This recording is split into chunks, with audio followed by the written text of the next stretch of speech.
I never thought I'd find myself in this position. I mean, marriage is supposed to be about love, trust, and commitment, right? My name is Jake, and I'm a 34-year-old guy who was married to my wife, Emily, for nearly 7 years. We had built a life together, complete with a nice home, shared friends, and even a dog named Max. We were working on some groundbreaking research into bipolar disorder treatment, which added to our bond and sense of purpose. But recently, things started to feel off. At first, I shrugged off the little changes. Emily had been putting in extra hours at work, and I figured she was just dedicated to her job. But then I noticed her mood swinging wildly. One day she'd be affectionate and loving, the next she'd snap at me over seemingly minor things. It was disconcerting. I tried talking to her about it, but she always brushed me off, claiming stress from work and the pressure of our research. "I'm fine, Jake, just busy," she'd say with a huff, rolling her eyes. Then there were the late nights. Emily began coming home later than usual, sometimes after midnight. She insisted it was because of meetings or paperwork that needed to be finished, but I couldn't shake the feeling that something was amiss. I had a nagging sense that I was losing her, and I couldn't figure out why. I felt like I was watching her slip further away while I stood off to the side, helpless and confused. Things took a turn for the worse when I accidentally stumbled upon some text on her phone. One night, I was waiting for her to come home and decided to check my own messages. Her phone lit up on the table, buzzing incessantly with notifications. I picked it up, intending to silence it for her. But there it was, an unread message from a number I didn't recognize. "Can't wait to see you again tonight. You make me feel alive." My heart sank as the implications hit me like a punch to the gut. With trembling hands, I opened the message and quickly scrolled through the thread. My stomach twisted in knots as I read exchanges full of flirtation, innuendo, and plans for clandestine meetings. It was like a gut-wrenching movie playing out in front of me, and I felt paralyzed. My my partner, was having an affair. The anger and betrayal coiled around my heart like a vice grip. I didn't want to believe it, but the evidence was right there. I took a deep breath, fighting back tears, and I knew I had to confront her. When she finally came home that night, I was waiting for her, my heart racing. I could feel a storm brewing inside me, a mix of betrayal, rage, and hurt. "Emily, we need to talk," I said, trying to keep my voice steady despite the whirlwind of emotions. She looked at me quizzically, her facade of calmness quickly fading as she realized the gravity of my tone. "What about?" she asked, a hint of defensiveness creeping into her voice. It was as if she already knew what was coming, and that made my blood boil even more. I held up the phone, the damning messages displayed for her to see, and watched her face pale. "Care to explain this?" I demanded, my voice rising in pitch. Emily's reaction was anything but remorseful. She shifted her weight, crossing her arms defensively. "Jake, it's not what you think," she blurted out, her eyes darting around as if searching for an escape. "It's just a silly fling. It doesn't mean anything." The betrayal hurt deeper than I could articulate, and I felt a wave of dizziness wash over me. My world felt like it was collapsing. I wanted answers, but all I got were lies. She claimed it was just a drunken mistake, that she didn't mean to hurt me, and that I was overreacting. But deep down, I knew it was more than that. I felt like I was standing on the edge of a cliff, ready to plunge into the abyss of confusion and betrayal. This was supposed to be the person I trusted the most, and she was shattering that trust right in front of me. My heart ached as I realized I had to confront not just her lies, but also my own feelings. This wasn't just about her betrayal. It was about the unraveling of everything we had built together. The emotional impact hit me like a tidal wave. Shock, anger, sadness, and a sense of profound loss all crashed over me at once. I was left standing there, grappling with the reality that my wife had chosen someone else, and it felt like the ground had been pulled from beneath my feet. The night dragged on as we exchanged words that cut deeper than any knife could.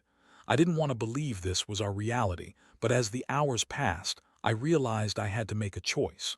What would I do now? What could I do? The days following the confrontation were a blur. I felt as if I had been thrust into an alternate reality where nothing made sense. I went through the motions of my daily life, showing up to work, pretending to engage with colleagues, and even trying to take Max for walks. But all I could think about was Emily's betrayal. My mind was racing, replaying our conversations, her excuses echoing in my head long after she had left. I wanted to scream, to shake her and make her understand how deeply she had hurt me. I felt like I was drowning in a sea of confusion and rage. I had trusted her implicitly, believed in our partnership, and yet here I was, left with nothing but the weight of her lies. I couldn't shake the image of her with someone else, the intimacy they shared while I was left out in the cold. Each thought sent a fresh wave of anger coursing through me, mixed with a profound sadness that clung to my heart. Finally, I decided to take a step back and think about my options. I needed clarity, not just about our relationship, but about my own feelings. I reached out to my best friend, Mike, who had been supportive throughout our marriage and had always encouraged me to express my feelings. We met at our favorite bar, a dimly lit place that felt like a sanctuary from the storm that was brewing in my life. As I sat across from him, I poured out everything: the affair, the lies, and the way Emily had dismissed my feelings. Mike listened intently, his brow furrowing as he absorbed my words. "Dude, I'm so sorry. That's just messed up," he said, shaking his head in disbelief. "You deserve better than this." "I just don't know what to do," I admitted, feeling the weight of my emotions straining my voice. "Part of me wants to fight for our marriage, but I can't shake this feeling of betrayal." "How can I trust her again?" Mike took a thoughtful sip of his beer. "That's the thing, man. Trust is everything. If you can't trust her, can you really move forward? Maybe you need some space to think this through." His words stuck with me like a thorn, each prick reminding me of the painful reality I was facing. After our conversation, I decided to do what Mike suggested. I needed space to process everything without the constant tension of Emily's presence. So I moved into my old apartment for a few weeks, hoping that this physical separation would provide some clarity. The first few nights were rough. I lay in bed, staring at the ceiling and feeling the silence engulf me. My heart ached for the connection we once shared, and the memories flooded back. Our laughter, our late-night talks, the way she used to look at me with love. But that love felt tainted now. As the days turned into weeks, my emotional state began to shift. I felt anger simmering beneath the surface, but it was coupled with a sense of empowerment. I was finally facing the reality of what had happened, and I was taking back control of my life. I began to focus on myself, rekindling old hobbies that had been put on the back burner, and spending time with friends who reminded me of who I was outside of my marriage. I also took the time to reflect on the research we had been working on together. Emily had been my partner in every sense of the word, scientifically, emotionally, and intellectually. I had poured my heart into our work, and it stung to think that she may have been distracted by someone else while we were making strides towards something meaningful. I considered how our research had been tied to our personal struggles, particularly with her bipolar disorder. This was supposed to be our legacy, our breakthrough. Yet, here I was, questioning everything we had built. One day, while going through some old papers, I stumbled upon notes Emily had jotted down during our research. They were filled with her thoughts, her fears, and her hopes for the future. It made me realize that despite the betrayal, there had once been a deep bond between us, an intimacy that went beyond the surface. I felt a flicker of hope that maybe, just maybe, this was the end of our story. But hope was a double-edged sword. With it also came the realization that I needed to confront her again. I had to know if there was any chance of salvaging our relationship. But how could I approach it? Would she be remorseful, or would she continue to lie? I felt a mix of dread and determination swirling inside me as I prepared for what would be one of the most difficult conversations of my life. Returning to the house felt surreal. I stood outside for a moment, taking a deep breath to steel myself before knocking. Would she even want to talk? Would it make a difference? My heart raced as I contemplated what lay ahead, knowing that this conversation could either lead to healing or to the final nail in our marriage's coffin. Finally, I knocked, my heart pounding in my chest. Emily answered, surprise flickering across her face. "Jake, I didn't expect you," she said, her voice betraying a hint of uncertainty. I could see she was trying to gauge my mood, and I knew at that moment that I had to be honest with her. No more lies, no more excuses. It was time to confront the truth of our broken marriage head-on. As I stood there taking in Emily's expression, I felt a rush of emotions. There was anger, sadness, and a tinge of nostalgia for the love we once shared. "Can we talk?" I asked, forcing my voice to remain steady despite the turmoil inside me. She hesitated for a moment, glancing back into the house as if weighing her options. Finally, she stepped aside and let me in. The atmosphere was thick with tension as we sat down in the living room, our living room, once filled with laughter and warmth. Now it felt more like a courtroom with unspoken accusations hanging in the air. I took a deep breath, gathering my thoughts. "I've had some time to think," I began, keeping my tone calm. "About us, about what you did. I came here to hear what you have to say." Emily fidgeted in her seat, glancing away as if searching for the right words. "Jake, I know I messed up. I've been thinking about it a lot," she said, her voice quaking. "It was a mistake, a stupid, drunken mistake. I never meant to hurt you." "It doesn't change the fact that you did," I interrupted, forcing myself to maintain eye contact. "This isn't just some minor blunder. You chose to be with someone else. You let someone else into our lives while you were married to me. What the hell was going through your mind?" She started, but I cut her off again. I didn't want to hear her excuses anymore. I needed to understand her motives, the why behind her actions. "Was it me? Was I not enough for you?" I asked, my voice trembling with the weight of the question. "Did our work, our relationship, mean so little that you could throw it away on a fling?" Emily shifted uncomfortably, her eyes welling with tears. "It's not about you, Jake, it's about me. I've been struggling for so long with everything, my mental health, the pressure of our research, and I made a terrible choice," she admitted, her voice breaking. "I thought I could find some kind of escape, but instead, I hurt the one person who means the most to me." As she spoke, I felt the anger inside me begin to simmer down, replaced by a deep sense of sadness. "You know, I've been trying to support you through your bipolar disorder," I said, my voice softer now. "I've been there for you during the highs and the lows, but this feels like a betrayal of our commitment, of the trust we built." Emily nodded, tears streaming down her cheeks. "I know. I don't expect you to forgive me right away or even want to stay with me. I just want you to know how truly sorry I am," she said. "I messed up and I'm willing to do whatever it takes to make things right." Her anguish tugged at my heart. I wanted to believe her, but the hurt was still fresh, still raw. "What does that even mean?" I asked. "How do you expect to fix this when you've already broken our trust? It's not something that can be easily repaired."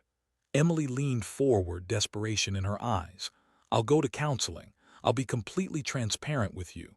No more lies, no more hiding. I'll do whatever it takes to earn back your trust," she pleaded. "And if you need time, I'll give you all the time you need. Just don't walk away from us yet." I sat back, absorbing her words. Part of me wanted to believe her, to hold on to the flicker of hope that maybe we could make this work. But the damage had been done, and I needed to protect myself. "I need to think," I said, my heart heavy with indecision. "We can't rush this. Trust isn't rebuilt overnight." Emily nodded, her expression a mix of relief and regret. "I get it. Take all the time you need." As I left that night, I felt a strange sense of clarity wash over me. I didn't have all the answers yet, but I knew I had to be honest with myself about what I wanted moving forward. The emotional impact of the betrayal was still lurking, casting a shadow over everything, but I realized I had the power to choose my path. I spent the next few days reflecting on our conversation, weighing the pros and cons of staying in the marriage versus moving on. I thought about the good times, the love we had shared, and whether that love was worth salvaging. Was it possible to rebuild a relationship after such deep betrayal? The thought terrified me, but I also knew that a part of me still cared for her. I confided in Mike again, pouring out my thoughts. "I feel like I'm caught between wanting to fight for our marriage and feeling like I should just walk away," I said, my voice thick with uncertainty. "What if she's sincere? What if she really can change?" "Dude, that's totally understandable.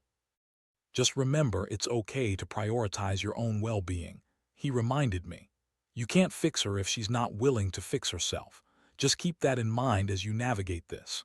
His words resonated with me. I realized that I needed to set boundaries, not just for Emily, but for myself.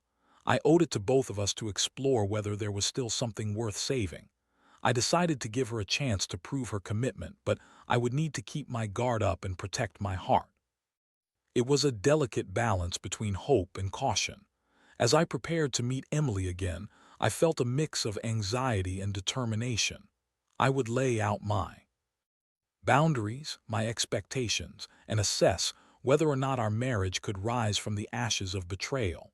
It was time to find out if we could rebuild trust, or if the damage was too great to overcome. Meeting Emily again felt like stepping into a minefield. I had spent days deliberating over how to approach the conversation, but now that the moment was here, my nerves were frayed. I wanted to set clear boundaries without sounding accusatory, and I hoped to convey my emotional state without losing my composure. When I arrived at her house, I found her sitting on the couch, her expression a mix of hope and anxiety. She'd clearly been waiting for me, and as I walked in, I could see the flicker of anticipation in her eyes. "Hey," she said softly, her voice barely above a whisper. "Hey," I replied, taking a seat across from her and gathering my thoughts. The room felt heavy with unspoken words, and I knew I had to break the silence. "I've been thinking a lot since our last talk." "Me too," she rushed to say, leaning forward. "Jake, I really do want to make things right. I've been seeing a therapist to help me process everything that happened. I'm committed to being honest and transparent with you." I took a deep breath, steeling myself for what I was about to say. "I appreciate that, Emily, but I need to be clear about where I stand too. I've been hurt in a way that feels irreparable. I need to know that you're serious about working on this relationship." She nodded emphatically, her eyes wide with urgency. "I am. I'll do whatever it takes. Just tell me what you need from me." I paused, considering my words carefully. "First of all, I need to see that you're being completely open with me. No more secrets or lies. If you want to have a shot at reconciliation, I need to know everything. Why you did what you did and how you plan to move forward." Emily looked down, her shoulders slumping a bit. "I feel so ashamed of what I did. I let my insecurities take over and I thought I could escape from my problems. But I see now how wrong that was." Her voice trembled as she continued. "I realized that I was also neglecting our relationship, and I'm ready to change that." I wanted to believe her. I wanted to hold on to the hope that we could rebuild what had been lost, but the fear of being hurt again loomed large in my mind. I also need space. I need to understand what it means to take things slow. We can't just pick up where we left off as if nothing happened. Trust takes time to rebuild. "Absolutely, I understand," she replied, her voice steady. "I'll give you all the space you need, but I hope you'll be open to exploring the possibility of us in the future. I'll keep working on myself, and I hope you'll see the changes." "Okay," I said, trying to quell the fear that was bubbling up. "But you also need to be transparent with your therapist about everything. I think it's important that you seek help to understand the underlying issues that drove you to cheat. I can't be your only support. You need to work on yourself independently." Emily nodded solemnly, tears pooling in her eyes. "I will. I know that I can't expect you to shoulder this burden alone anymore." We spent the rest of the evening discussing our relationship in more depth. It was difficult to navigate the emotional landscape, and I could see the struggle in her eyes as she confronted her own demons. She spoke about her childhood, her struggles with bipolar disorder, and the pressure she felt in her career. It was clear that she was grappling with a lot of unresolved issues, and while I wanted to support her, I also knew I needed to protect myself. As the night progressed, I felt a shift in the air. There was a flicker of sincerity in her words, a determination to make things right. But could I trust it? Could I trust her again? I had to admit, there was a part of me that still loved her, that missed the intimacy we once shared. But I also knew I couldn't let my emotions cloud my judgment. I was still reeling from the betrayal, still grappling with feelings of sadness and anger. When I finally left that night, I realized that while I was cautiously hopeful, I still had to keep my heart guarded. I needed to prioritize my well-being and mental health, even if that meant taking a step back from our relationship. In the days that followed, I immersed myself in both personal and professional development. I took time to reconnect with my passions outside of the marriage, focusing on our research, and even picking up a few hobbies I had neglected. I started attending a support group for people dealing with betrayal and infidelity. It felt good to voice my feelings and hear others share similar experiences. I realized I wasn't alone in this struggle. But as the weeks passed, I couldn't help but feel a growing sense of uncertainty. Emily was working hard to change, but I constantly found myself questioning if her efforts were genuine or just a way to keep me from leaving. I started to notice little things, how she would react when I brought up the affair, the way she would sometimes slip back into defensive modes, or how she'd forget to mention a therapy session. It was exhausting, and it began to chip away at the fragile peace I had established. I knew I had to address these feelings, but I was scared. What if she wasn't ready to hear it? What if it sent her spiraling back into old habits? But I also knew I couldn't keep suppressing my feelings. I had to confront her once more. I had to be honest, not just for her sake, but for my own sanity. When I set up our next meeting, I felt both anxious and resolute. I needed to navigate this minefield carefully, but I also needed to ensure that I was putting my emotional health first. It was going to be difficult, but I was ready to face whatever came next. I had learned that radical honesty was essential for any chance at healing, even if it meant digging deeper into the wounds we both carried. I just hoped that Emily would be willing to face the truth alongside me. The day of our next meeting felt like a weighty milestone. I arrived at Emily's house, my heart racing as I prepared for what would undoubtedly be a difficult conversation. I knew I had to approach this with both honesty and compassion, but deep down, fear churned within me. I was scared of what I might uncover and how it might affect both of us moving forward. Emily greeted me at the door, her smile tentative as if she were unsure how I would be feeling. "Hey, Jake," she said softly, "thanks for coming." "Of course," I replied, forcing a smile in return. We settled into the living room again, the same space where so much had changed just weeks prior. I could see the remnants of tension still lingering in the air. "Have you been doing okay?" she asked, her voice laced with concern. "I have, but I've also been thinking a lot," I said, trying to keep my tone neutral. "I think it's important we talk about some of the things I've noticed since we last spoke."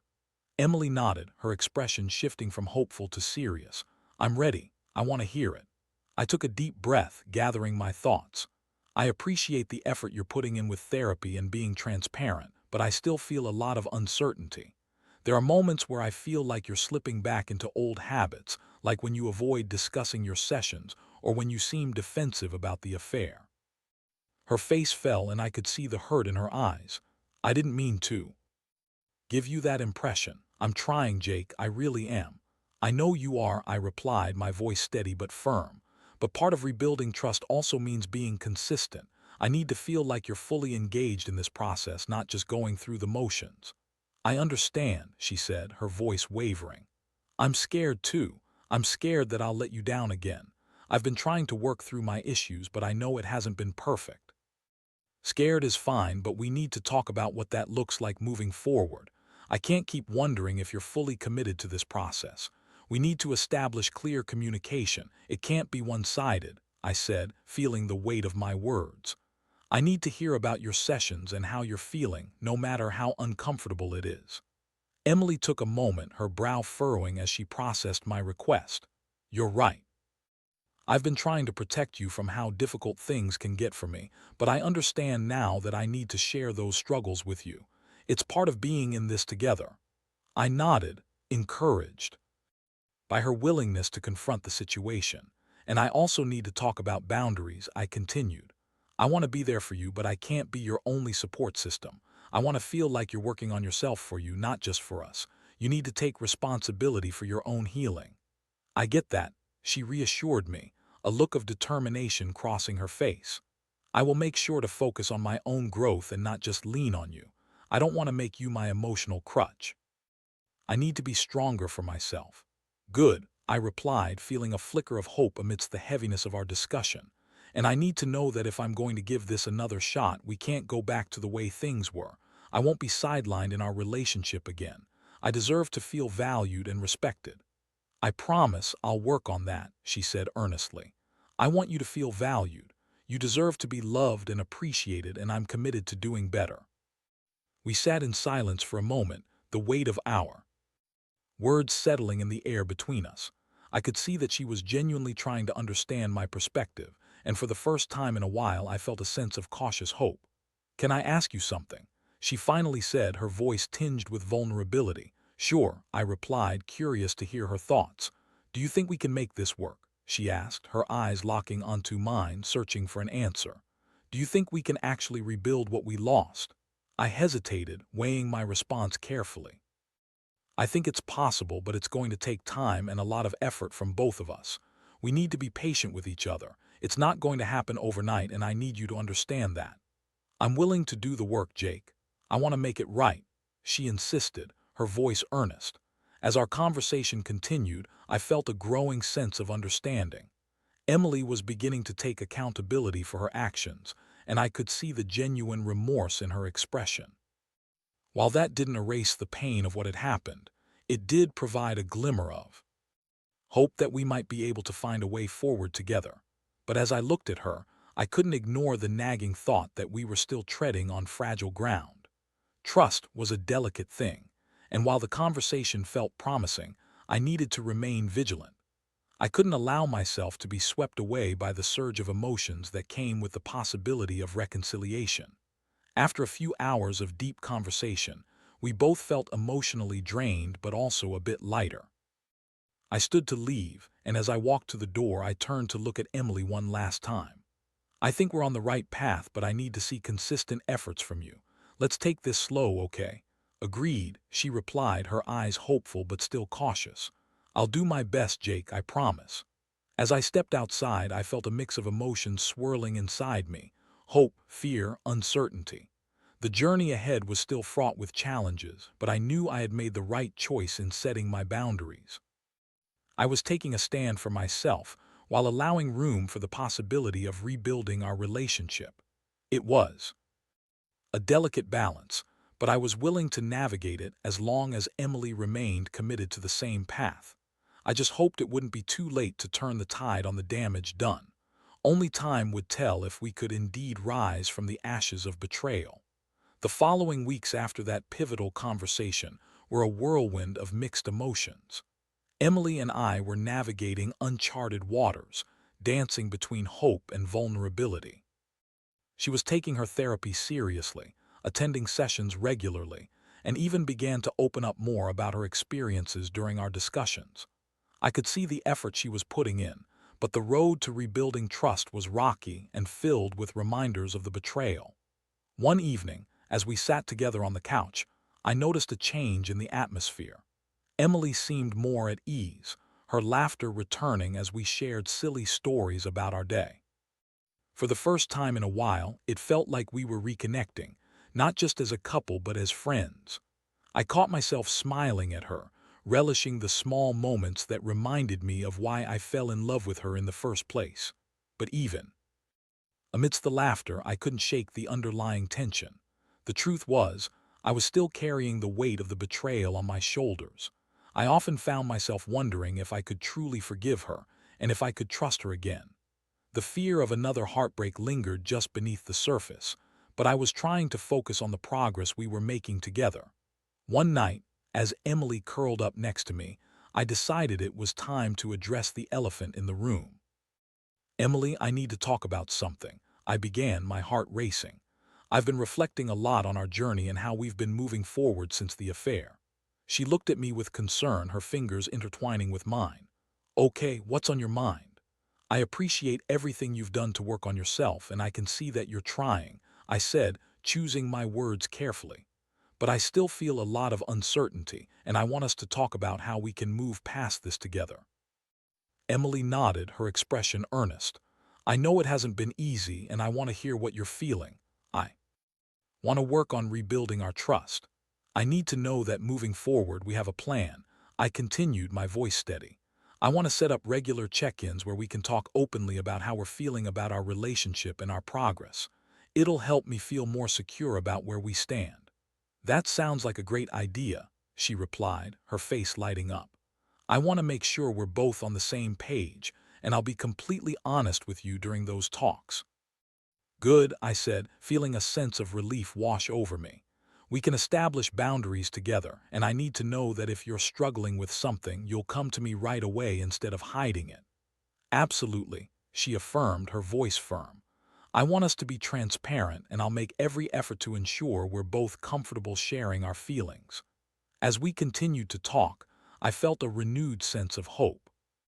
There was still much work to be done, but I could see that we were slowly mending our relationship. It was a gradual process, but each conversation brought us closer to understanding each other's needs and fears. In the weeks that followed, those check-ins became a vital part of our routine. We talked about everything: our feelings, our goals, and our fears.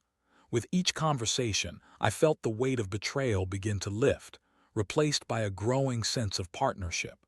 Emily was committed to her healing, and I could see how her honesty and vulnerability were helping us both. One evening, as we sat together on the balcony watching the sunset, I turned to Emily and said, "You know, I didn't think we could get to this point again. I was afraid I'd never be able to trust you like I once did. But seeing you work on yourself and being open with me has made a difference." Her eyes sparkled as she smiled at me. "Thank you for giving me a chance, Jake. I know I messed up, but I'm grateful that you're willing to work through this with me. I love you and I want us to be better together." "I love you too," I replied, feeling a warmth spread through my chest. "And I want that too." As the sun dipped below the horizon, painting the sky with hues of orange and pink, I felt a sense of peace flowing over me. There were still challenges ahead, but both of us were committed to facing them together. I had learned that love was not just about the good times. It was also about the hard conversations, the willingness to forgive, and the strength to move forward. I knew there would still be moments of doubt and insecurity, but I also knew that we had built a foundation of honesty and communication. It was a fragile thing, but it was ours. In the end, I realized that life was about balancing the light and the dark, the joy and the pain.